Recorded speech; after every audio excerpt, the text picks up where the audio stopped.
The food itself has appeared on the table here in the studio. Mark Kurlansky and I are now joined by JJ Gonson. She's a local locavore chef with a background in short order and home cooking, founder of Cuisine and Locale, personal chef service. Boston Magazine here in town recently named her best personal chef in Boston, no less. JJ Gonson, thanks very much for being here. Thank you, Tom. It's an honor. You've been cooking just down the hall. I've been cooking a lot, yeah. And you've been cooking out of the kind of recipes and words gathered in the Great Depression and brought to us by Mark Kurlansky in his book. What recipes did you pick out of all these? Chicken bog and hoe cake and all the rest. What have you got for us? Well, it was hard actually to choose because there really is so much to choose from in the book. But what we did was we selected 4 dishes that were from different areas so that we could sort of get a sense of the different regions. There is a salad here, which is a southern salad, but very much clearly based on a German background. It's a wilted salad that is wilted with bacon fat and dressed in vinegar. So almost like a German potato salad, except not with lettuce. And you know, I grew up being served this. Did this you? is very familiar. Sure, it's basically just nice lettuce with bacon and vinegar. And you pour the bacon fat on it bacon really grease and hot. little bacon chunks in it, right? There they are. Yeah, little crispy chunks through it, and it turns lettuce into a substantial meal. Right. Not well, bad for the Great Depression. Tons of calories in So there. the fat has to be really hot so that it wilts the lettuce. So it wilts the lettuce, okay. and I noticed when I Smells poured great, it I on, have it to sort of say. wilts part of the lettuce, but part of it stays kind of crisp because it doesn't necessarily hit all of the lettuce, and so you have that sort of the variety. range on the tongue there, and it's got that very German potato salad-y aroma. I can smell the vinegar, that pure vinegar. And the bacon. Absolutely. There's the other 3 things here. We have a menudo, basically. It's called in the book Arizona menudo,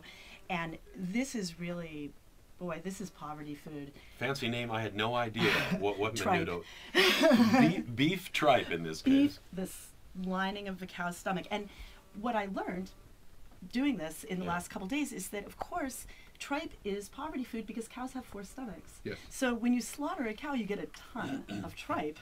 Okay. So it's really cheap. And some recipes specify which stomach to use. Yeah. I 1, 2, 3, or 4. Right, and apparently the first one is the really good one, right? The really tender one, and then as I you go down, they get. I know tripe from Chinese food, but I have no experience with it from Arizona menudo. Can't wait to look at that. Right. We're going to taste all these. What With else? hominy, there's a chowder here, which is a main chowder, which is just potatoes, salt pork, and onions and water. We're talking Depression era chowder right there. We are, yes, no dairy. Yeah, you know, this was a time like nowadays you see more and more in newspapers and things, people are coming up with recipes for inexpensive ways of making food. And they did a lot of that in the 30s, and this potato chowder was an example of that. And it's delicious. Well, we're going to come to it. And last, we've got Depression cake. Let's save that as our surprise dessert. Because it's such a great story. Before we dig into these, tell us, I mean, you're a chef, and you dug into all this work that Mark Kurlansky has brought us. It's wonderful. And again, I love that title, The Food of a Younger Land. What did you make of the profile of the food here? What you saw as you pawed through these pages and writing and recipes, you work with food all the time. Did you feel like you were in another continent, like you were talking to the ancestors of what you do today? It really, you know, you say it right in the title of the book, the refrigerator changed everything. We have the ability now to preserve things that for a long time, like butter and milk, but if you were on the farm and you didn't have an icebox, which might have been a luxury, and your cow, as we're going to get to, ran away, you were pretty much stuck with what you had, and you can salt pork and make it last forever. So all of these dishes, instead of using butter, they're using things like salt pork and bacon, which are really, you could have those around in a fairly cold spot for months, as opposed to butter, which would go fast very quickly. Let's serve it. What do we taste first? All right, I dare you to start with the tripe. You tried first? Oh my gosh, okay. And now I noticed that you have a bottle of hot sauce. I do. In the book. Is that for the tripe? In the book, he makes it very clear that you put a lot of hot sauce? Okay. This is from... I recognize the hominy. There's hominy and sauce and little bits of. This is from Arizona, and this is very much a Mexican influence, and he talks about how no self-respecting Mexican would not enjoy tripe. And this is something where, because the stomach is such a huge thing, you would feed it to tons of people. Lots of people, lots of hominy, very familiar to me from childhood, but not with tripe. Here we go. Arizona menudo going down with hot sauce. Let's see. Well, I love hominy. I love hot sauce. And you've made the menudo a little bit the background here rather than the foreground. Hey, I could make it through the Depression on this. Yeah? That's pretty tasty. I mean, globules of fat. Yeah.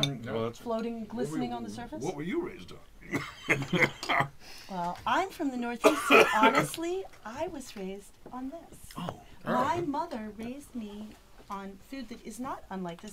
She, of course, had a refrigerator, so she would have dairy in her chowder, but I think the chowder is fantastic without dairy. Please. Can we dip in? Mark, what do you say in the menudo there? You've got your tripe going down. Are you in the game? Yeah. Homony's great. I mean, who doesn't like hominy? It's not the hominy that gets me down. It's the... No, it's the tripe. Oh, I like the menudo. tripe. Let's call it menudo. I It sounds like like it. something In fact, exotic. I would like it with a little more tripe.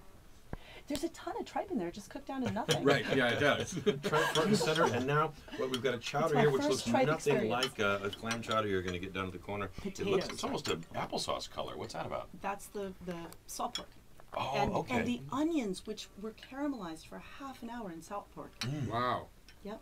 Wow, it's And delicious. I really followed that one very much to the letter, but of course there's no quantities.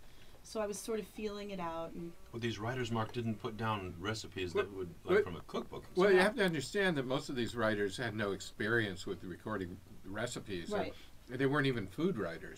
So how did the recipes work? Were they well, I think that took I a little would- imagination? Yeah, you have to sort of work on experience and imagination, but I think that it's not. They're not really recipes. They're more like ideas for how to take what you have and make it palatable.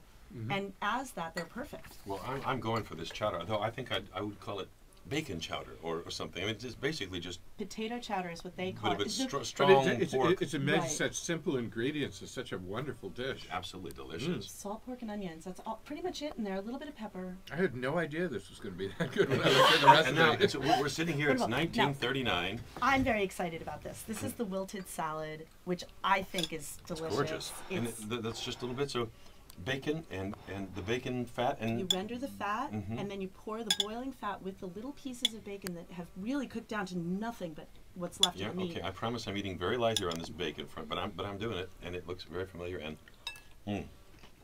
it's crunchy bacon, crunchy lettuce, and then the nice wilted part kind of meshed through. What do you say, Mark? Of course, isn't part of Americans it. had a This good is time in delicious. 1939. No, it's great.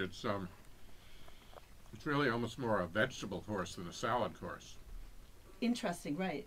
It- Yeah, and you- almost more like a collard or But I something. could see this Cooked it served down. at a restaurant, right here, right now, in a sort of shishi part of town, couldn't you? For depression food, I mean, wouldn't Giving you me could- ideas. You could put it on the menu, menudo and wilted. I don't know about Did wilted you lettuce. Might need a new name. did you run across, as I did in some of the recipes in here that I used, that there were important things missing from the persimmon pudding recipe says Leave now, out. now add the milk. Oh, How much Gives you milk? no idea.